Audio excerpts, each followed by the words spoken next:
ఓం శ్రీగురుభ్యో నమః. హరి ఓం. ఓం జగతం పితరం వందే పార్వతే పరమేశ్వరం. సర్వం శ్రీ జగదాంబికా లలితా పరాభట్టారికి అనుగ్రహకటాక్ష ఫలసిత్యర్థం. జనవరి 12వ తారీఖు నుంచి ఫిబ్రవరి 15వ తారీఖు వరకు కూడా వృషభ లగ్నంలోకి శనీశ్వరుడు ఏకత్వంలో ఉండడం వల్ల మేషం నుంచి మొదలు పెట్టుకుని మీనరాశి వరకు కూడా ఏ విధమైనటువంటి లోటుపాట్లు జరుగుతున్నాయి, ఆర్థికంగా జనవరి 12వ తారీఖు నుంచి ఫిబ్రవరి 15వ తారీఖు వరకు కూడా ద్వాదశ రాశుల వారు ఆర్థికంగా స్టెబిలిటీ ఉండేటువంటి ఏర్పాట్లు ఏమన్నా ఉన్నాయా, ఎటువంటి ప్రమాదాలు ఏమన్నా జరిగేటువంటి అవకాశాలు కలుగుతున్నాయా, కృత అప్పులు తీర్చేటువంటి యోగం ఏమన్నా ఉందా, కొత్త అప్పు చేయకుండా జీవితాన్ని సక్రమంగా సాగిస్తూ లక్ష్మీకటాక్షం కలిగేటువంటి అవకాశం ఏమన్నా ఉందా అనేటువంటి విషయాలు గోచార రీత్యా మేషం నుంచి మొదలుపెట్టుకుని మీనరాశి వరకు కూడా ఏ విధమైనటువంటి పరిణామాలు చోటు చేసుకుంటున్నాయి, ప్రమాదాలు ఏమన్నా ఉంటే వాటి నుంచి తప్పించుకోవడం ఎలా అనేటువంటి విషయాన్ని, అందులోకి వృషభ లగ్నంలో శనీశ్వరుడు ఏకత్వంలో ఉండడం వల్ల మన ఆలోచన విధానాలు ఏమన్నా మారతాయా, ఆ ఆలోచన విధానం చెడుకు దారి తీస్తుందా, మంచికి దారి తీస్తుందా, ఈ 12వ తారీఖు జనవరి 12 నుంచి ఫిబ్రవరి 15వ తారీఖు వరకు కూడా జీవితంలో ఉద్యోగ ప్రాప్తి కలిగేటువంటి అవకాశం కానీ, సంతానం కలిగే అవకాశం కానీ, లేదా అభాషణలు అయ్యి సంతానానికి ఆటంకం కలిగేటువంటి అవకాశాలు ఏమన్నా ఉన్నాయా, పాత బంధాలు ఏదన్నా కొనసాగించేటువంటి అవకాశం ఉందా, ఇటువంటి పూర్తి విషయాన్ని మనం పరిశీలన చేసుకుని శని ప్రభావం జనవరి 12వ తారీఖు నుంచి ఫిబ్రవరి 15వ తారీఖు వరకు ఏ విధంగా ఉండబోతోంది, ఆ ప్రభావం నుంచి మనం బయటపడి ఈశ్వర అనుగ్రహంతో అనుకున్నటువంటి పనులన్నీ కూడా దిగ్విజయం కావడానికి ఏ విధమైనటువంటి దేవతారాధన చెయ్యాలి, ఏ దానము చెయ్యాలి, ఏ రోజు ఏ వస్త్రం ధరించాలి అనేటువంటి విషయాల్ని మనం కూలంకషంగా పరిశీలన చేద్దాం. నేను చెప్పేటువంటి మేషం నుంచి మీనరాశి వరకు కూడా జనవరి 12 నుంచి ఫిబ్రవరి 15వ తారీఖు వరకు వివరించేటువంటి వివరణంతా గోచార రీత్యా మాత్రమే మీకు తెలియజేయడం జరుగుతుంది. ఈ విషయాన్ని గుర్తుంచుకుని అమ్మవారి అనుగ్రహంతో, నాకు ఉన్నటువంటి జ్ఞానంతో మీకు ద్వాదశ రాశుల వారికి శనీశ్వరుని యొక్క ప్రభావం ఏ విధంగా ఉండబోతోంది అనేది మనం ఒక్కసారి ఇప్పుడు పరిశీలన చేద్దాం.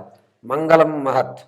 మేషరాశి వారికి జనవరి 12వ తారీఖు నుంచి ప్రారంభమయ్యి ఫిబ్రవరి 15వ తారీఖు వరకు కూడా వృషభ లగ్నంలో శనీశ్వరుడు ఉండడం వల్ల జరిగేటువంటి మార్పుని మనం ఒక్కసారి పరిశీలన చేసుకున్నట్లయితే కనుక ఆర్థికంగా నిలబడ్డానికి మంచి అవకాశం అనేటువంటిది జనవరి 23వ తారీఖు నుంచి ఒక అవకాశం ఏర్పడుతోంది.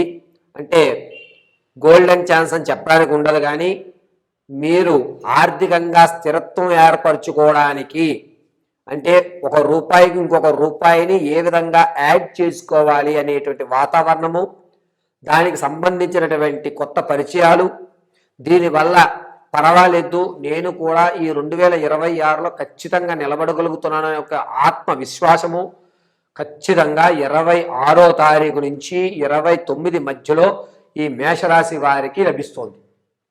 దీనివల్ల మేషరాశి వారు జనవరి 16వ తారీఖు నుంచి నూతన ఉత్సాహం అనేటువంటిది ఏర్పడుతూ సెల్ఫ్ కాన్ఫిడెన్స్ అనేటువంటిది ఏర్పడుతూ ఉంటుంది. పాత అప్పులు ఏవైతే ఉన్నాయో వాటిని తీర్చడానికి మార్గం కనిపించడం వల్ల ఫిబ్రవరి 3వ తారీఖు నుంచి ప్రారంభమయ్యి 15వ తారీఖు మధ్యకాలంలో మీరు ఎంతైతే అప్పు తెస్తారో అందులో 38% అప్పు క్లియర్ చేస్తారు. మీకంటూ ఒక నమ్మకాన్ని ఏర్పరచుకుంటారు. అరే నువ్వు ఇవ్వు అనుకున్నాను, నీలో మార్పు వచ్చింది, ఇక నుంచి నువ్వు ఎలా ఉంటే చాలా మంచిది, నీకు అందరూ సహాయం చేస్తారు అని మీ మీద మీరు ఇంతకుముందు అప్పులు కట్టలేక ఎవరితో అయితే మీరు ఇబ్బంది పడ్డారో వారు మళ్ళా మిమ్మల్ని శభాష్ అనేటువంటి మాట అనిపించుకుంటుంటారు. ఆనందంగా అన్ని శుభకార్యక్రమాల్లో మీకంటూ ఒక పీఠం, ఒక వ్యవస్థ, ఒక ప్రత్యేకమైన గుర్తింపును ఏర్పరచుకుంటూ ఉంటారు. ఈ మేషరాశి వారు 14వ తారీఖు నుంచి మీ జీవితంలో ఒక మార్పు ఏర్పడాలి. నేనంటూ దైవాంతకు సంబంధించిన కార్యక్రమాలు చేయాలి. భగవంతుడు ఉన్నాడో లేడో నాకు తెలియదు, కానీ నేను ఖచ్చితంగా నా పూర్వీకులను నమ్ముతాను అనేటువంటి ఒక మాటకు రావడం, మీ యొక్క మొహంలో ఒక తేజస్సు అనేటువంటిది ఏర్పడడం, దీనితో మీరు నడుస్తున్నా మీరు వెళ్తున్నా కూడా మనకి ఒక పాజిటివ్ వైబ్రేషన్తో ఉన్న వ్యక్తితో మనం ప్రయాణం చేస్తున్నామే అనేటువంటి ఫీల్ ఇతరులకు కలగడం అనేటువంటి జరుగుతుంది. మేషరాశి వారికి శని వృషభ లగ్నంలో ఉండడం వల్ల కాస్త కలిసి వచ్చేటువంటి విషయంగా చెప్పొచ్చు. ఏళ్ళనాటి శని ప్రభావం ఉన్నా సరే, ఆరోగ్య సమస్యలు చిన్న చిన్నగా ఉన్నా సరే ఇవి పెద్ద సమస్యలు కాదులే, వీటిని మనం అధిగమించేయగలుగుతాం అని ఒక నమ్మకం అయితే ఖచ్చితంగా 2026 జనవరి 14వ తారీఖు నుంచి మేషరాశి వారికి లభిస్తుంది. అయితే దీర్ఘంగా ఎప్పటి నుంచో పడుతున్నటువంటి ఆరోగ్య సమస్య ఏదైతే ఉందో దాన్ని కూడా మన సంకల్పంతో ఎదుర్కోవాలి అని ఒక నమ్మకాన్ని అయితే తెచ్చుకుంటూ ఉంటారు. ఇక భార్యాభర్తల మధ్య ఉండేటువంటి గొడవలు ఏదైతే ఉన్నాయో మీరే తగ్గుతారు మేషరాశి వారు. ఎందుకమ్మా గొడవలు, ప్రశాంతమైన వాతావరణం ఏర్పరచుకుందాం, ఇవన్నీ వదిలిపెట్టేద్దామని కాస్త మీ గొడవలకి మీ కోపతాపాలని అణుచుకుని ఒక్కసారి మనం ప్రయత్నం చేద్దామని మీరు ఒక నమ్మకాన్ని అయితే ఇతరులకు కలగజేస్తారు. మీరు అదే నమ్మకంతో ఉంటారు. ప్రతిదీ కూడా దైవ సంకల్పమే అనేటువంటి భావంతో ఉంటారు. వ్యాపారస్తులకి జనవరి 28వ తారీఖు నుంచి ఫిబ్రవరి 14వ తారీఖు వరకు కూడా వ్యాపారంలో లోటే కనబడుతుంది. ఇక్కడ లాభదాయకం కనబడడం లేదు, నా శ్రమ మాత్రమే పోతోంది అనుకుంటున్నారు. కానీ మీకు తెలియకుండా వ్యాపారంలో మిమ్మల్ని మోసం చేసి మీ ధనాన్ని కాచేసే వాళ్ళు మీ దగ్గరికే వచ్చి మీ ధనాన్ని మీకు తెలియకుండానే కాచేయడం అనేది జరుగుతోంది. దీన్ని గ్రహించరు, మీ శ్రమ మాత్రమే పోతుంది అనుకుంటారు. వ్యాపారస్తులు మాత్రం చాలా జాగ్రత్తగా ఉండాలి. మేషరాశి వారు శని ప్రభావం ఉండడం వల్ల వివాహం కాని వారు ఎవరైతే ఉంటారో వారికి ఖచ్చితంగా ఈ జనవరి 18వ తారీఖు నుంచి ఫిబ్రవరి 2వ తారీఖు మధ్యలో మంచి సత్సంబంధాలు వస్తున్నాయి. మీకు వచ్చేటువంటి సంబంధము ఉత్తర దిక్కుగా ఉంటే, అంటే మీరు సొంత ఊర్లో మీ ఇంటి దగ్గర నుంచి ఉత్తర దిక్కండి. వ్యాపారాల కోసం కానీ ఉద్యోగ అవకాశాలు కానీ పట్నం వస్తే అక్కడ ఉన్నటువంటి ఇంటి నుంచి లెక్క వేయొద్దు. మీ స్వగ్రామంలో సొంత ఊరిలో మీరు అద్దింట్లో ఉన్నా సరే అక్కడి నుంచి ఉత్తర దిక్కుగా ఉన్నటువంటి సంబంధాన్ని మీరు యాక్సెప్ట్ చేయండి, మంచి అవకాశం కలుగుతూ ఉంటుంది. అయితే మేషరాశి వారు వ్యాపారాలు కొత్తగా ప్రారంభం చేయాలి అనుకుంటే కనుక ఫిబ్రవరి నెల మాత్రమే బాగుంది. జనవరిలో ఎట్టి పరిస్థితుల్లో వ్యాపారాలు చేయవద్దు.